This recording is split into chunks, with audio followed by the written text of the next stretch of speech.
അസ്സലാമു അലൈക്കും വറഹ്മത്തുള്ളാഹി. പ്രിയ സഹോദരങ്ങളെ, ഇന്ന് ഞാൻ വന്നിരിക്കുന്നത് സുന്നി കൈരളിയുടെ അഭിമാനമായ 3 സുന്നി സംഘടനകൾ എറണാകുളത്ത് ഒന്നിക്കുമ്പോൾ ഇവരിൽ പ്രഗത്ഭരായ 3 വ്യക്തികളെ ഞാൻ മനസ്സിലാക്കിയ രൂപത്തിൽ വിശദീകരിക്കാൻ വേണ്ടിയിട്ടാണ്. ആദ്യമായിട്ട് സമസ്തയുടെ പരമോന്നത സ്ഥാനം അലങ്കരിക്കുന്ന ബഹുമാനപ്പെട്ട സയ്യിദുൽ ഉലമ എന്ന പേരിൽ അറിയപ്പെടുന്ന, എന്ന് പറഞ്ഞാൽ ഉലമാക്കളെ സയ്യിദ് അറിയപ്പെടുന്ന ജിഫ്രി മുത്തുക്കോയത്തങ്ങൾ, അദ്ദേഹത്തിനെ പറ്റി പറയുകയാണെങ്കിൽ സത്യം ഏത് വേദിയിലും തുറന്ന് പറയാൻ ധൈര്യം കാണിക്കുന്ന മഹാവ്യക്തിയായ പണ്ഡിതനായ തങ്ങളായ ഒരു വ്യക്തി. എത്ര മതിയല്ലോ ആ മഹത്വം പറയാൻ. എത്രത്തോളം എന്ന് വെച്ചാൽ ബഹുമാനപ്പെട്ട ഷംസുൽ ഉലമ ഇ.കെ. എന്ന മഹാപണ്ഡിതനിൽ നിന്ന് വിജ്ഞാനം നുകർന്ന് സമസ്ത എന്ന ആ വലിയ സംഘടനയുടെ ഉന്നത സ്ഥാനം ഇന്നും നിർവഹിക്കുന്ന ആ വ്യക്തിത്വം, അദ്ദേഹമാണ് സമസ്ത കേരള ഉലമയെ നിയന്ത്രിക്കുന്നത്. അപ്പോൾ അദ്ദേഹം വളരെ പ്രധാനികളായ ഉസ്താദുമാരുടെ ശിഷ്യനാണ് അദ്ദേഹം.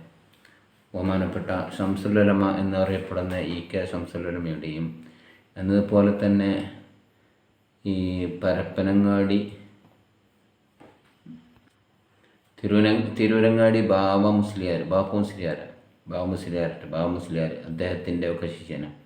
ഇവരുടെ ഗുരുക്കൾ ഈ ഷംസുൽ ഉലമ ഇ.കെയുടെ ഉസ്താദ് ബഹുമാനപ്പെട്ട കുത്തുബി, എന്നതുപോലെ തന്നെ ബാവ ഉസ്താദിൻ്റെ ഉസ്താദ് ബഹുമാനപ്പെട്ട താജുൽ ഉലമ എന്നറിയപ്പെടുന്ന സദഖത്തുൽ ഉസ്താദ്. അങ്ങനെ ഇത്രക്കും മഹത്തമായ പ്രഗത്ഭരായ പണ്ഡിതന്മാരാണ് അവർ ഉസ്താദ്. അപ്പോൾ പിന്നെ അതിൻ്റെ മഹത്വം ഇനി പറയേണ്ടതില്ലല്ലോ. അപ്പോൾ ഇദ്ദേഹം ഈ സുന്നി കൈരളിക്ക് ഇവിടെ അവർ വിളിച്ചു കൂട്ടുന്ന, അദ്ദേഹം ഇവിടെ ജനങ്ങളോട് ആഹ്വാനം ചെയ്യുന്ന കാര്യങ്ങൾ കാതോർക്കാൻ വേണ്ടിയിട്ട് ജനങ്ങളെപ്പോഴും അതിലേക്ക് ശ്രദ്ധ ചെലുത്തുന്നു. പിന്നെ രണ്ടാമതായിട്ട് ഇവിടെ ബഹുമാനപ്പെട്ട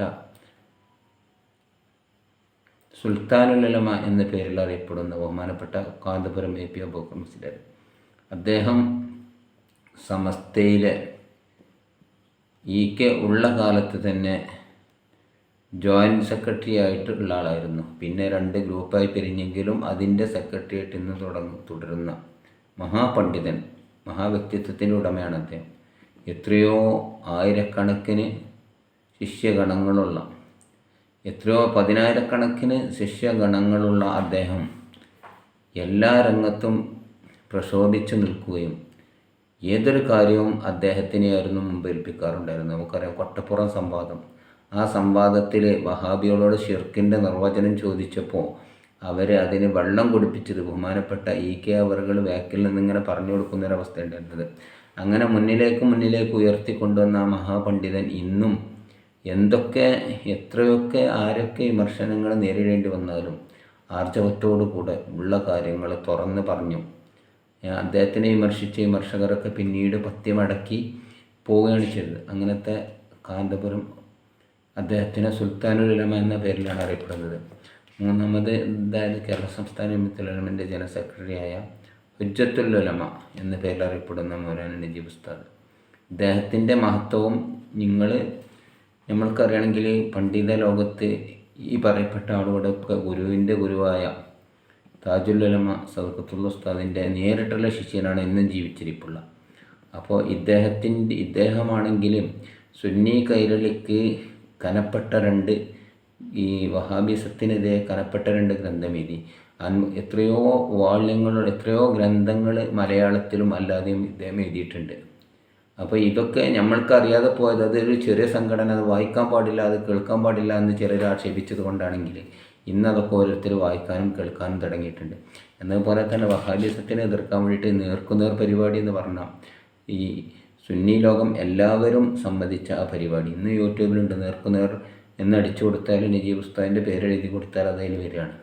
എന്നതുപോലെ ഇത്രക്കും മഹാനായ പണ്ഡിതന്മാരുടെ ശിഷ്യത്വം സ്വീകരിച്ച താജുൽ ഉലമ സദഖത്തുൽ ഉസ്താദ്, ഈ മൗലാന മർഹൂം ഈ ഷംസുൽ ഉലമ എന്ന പേരിലറിയപ്പെടുന്ന കിയനൂർ, ഇവരുടെയൊക്കെ ശിഷ്യനായി ഇന്ന് ജീവിച്ചിരിപ്പുള്ള പ്രൗഢിയോടുകൂടെ ഏത് കാര്യവും തുറന്നു പറയാൻ വേണ്ടിയിട്ട് കെൽപ്പുള്ള ഒരു ന്യൂനതയും പറയാനില്ലാത്ത മഹാപണ്ഡിതൻ ഇവരൊക്കെ യോജിക്കുമ്പോൾ, ഇവരൊക്കെ ഒന്നിക്കുമ്പം ആ സമ്മേളനം വൻവിജയമാക്കേണ്ടത് ഓരോരുത്തരും കർത്തവ്യമാണെന്ന് മാത്രമല്ല, ഈ വഖഫ് ഭേദഗതി ബില്ലിനെതിരെ ഇവർ എല്ലാവരും ഒന്നിക്കുന്ന ഒരു സമ്മേളനം.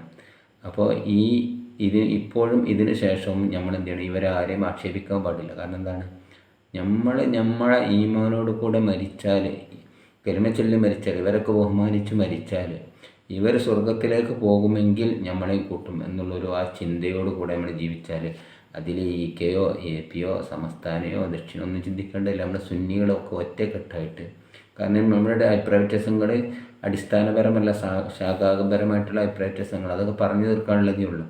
അപ്പോൾ ഇതൊക്കെ മനസ്സിലാക്കിക്കൊണ്ട് ഈ പണ്ഡിതന്മാരെ പിന്തുടരാനും അവരുടെ ആശയങ്ങൾ ഉൾക്കൊണ്ട് എല്ലാവരെയും ഒന്നായി കാണാനും, നമുക്കറിയാമല്ലോ ഈ കൂട്ടത്തിൽപ്പെട്ട ആര് ഇമാം വന്നാലും നമ്മൾ തുടർന്ന് നിസ്കരിക്കും. ഒരു കാലത്ത് തുടർന്ന് നിസ്കരിക്കരുത് എന്നൊക്കെ തീർക്കലും ഈ സജറിന് വേണ്ടി പലരും അങ്ങനെ പറഞ്ഞു പോയിട്ടുണ്ടെങ്കിൽ ഒക്കെ ഈ വാടക പ്രസംഗിയന്മാർ, ചെറിയ പ്രസംഗിയന്മാർ, കൊച്ചന്മാർ ചെയ്തതാണ്. അതൊക്കെ ഇപ്പം മറന്ന് ഒഴിവാക്കേണ്ട സമയമായിട്ടുണ്ട്. സുന്നത്ത് ജമാഅത്തിൻ്റെ കാര്യത്തിൽ എല്ലാവരും ഒറ്റക്കെട്ടാകണമെന്ന് പറഞ്ഞുകൊണ്ട് ഞാൻ ഈ പറഞ്ഞതിലൂടെ നിങ്ങളുടെ അഭിപ്രായങ്ങൾ എന്താണെന്ന് വിലപ്പെട്ട അഭിപ്രായങ്ങൾ അറിയിക്കുക. എൻ്റെ ചാനൽ ആദ്യമായിട്ടാണ് കാണുന്നതെങ്കിൽ സബ്സ്ക്രൈബ് ചെയ്യുക. ഈ സന്ദേശം മറ്റുള്ളവരിലേക്ക് എത്തിക്കുക. തൊട്ടടുത്തുള്ള ബെല്ലൈക്കൺ കൂടി അമർത്തിയാൽ ഞാൻ ചെയ്യുന്ന വീഡിയോകൾ നിങ്ങൾക്ക് ലഭിക്കും. അത് നിങ്ങളുടെ പരിചയക്കാർക്ക് എത്തിച്ചു കൊടുക്കുക. ഇതൊരു നല്ല സന്ദർഭമായിട്ട് വാഹിയഹദീബ് സബിക്കോ ഹൈറുല്ലക്കമിന ദുന്യാമാഫിയാണ്. നീ കാരണമായിട്ട് ഒരാളെങ്കിലും സത്യം മനസ്സിലാക്കിയാൽ നന്നായാൽ അതാണ് ദുന്യാവും അതിലുള്ളത് മുഴുവനും ലഭിക്കുന്നതിനേക്കാൾ നിനക്കുത്തമം എന്ന് റസൂലുള്ളാഹി പഠിപ്പിച്ചതിന് ആ ഉപദേശം ഉൾക്കൊണ്ടുകൊണ്ട് ഒരാളെയും ഒട്ടും വെറുപ്പില്ലാതെ എല്ലാ സുന്നി പണ്ഡിതന്മാരെയും ഒരു കൊടുക്കയിലായിട്ട് കാണുന്നത് ഇഷ്ടമുള്ള ആളുകൾ എൻ്റെ ഈ ശബ്ദങ്ങൾ കേൾക്കുക.